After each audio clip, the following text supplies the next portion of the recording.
person, to inspire, taking an idea or a script and translating into something that I think is very unique, digging into the details and bringing up more from the surface that maybe would have not originally been thought of. I'd always wanted to do long-form investigative pieces that could really take big problems and try to unpack them. People do labs and they join a community and work with other people.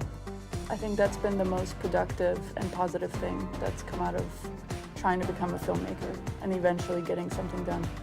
Data management has become an increasing concern because when you're shooting documentary and you have hundreds of hours of footage, a single shoot, you'll come back sometimes in a documentary setting where you've been shooting for 8 hours with 2 terabytes of footage in a day. So that's actually become a real challenge in our process, is dealing with this huge volume of information and being able to find like an editing solution that works with that in documentary.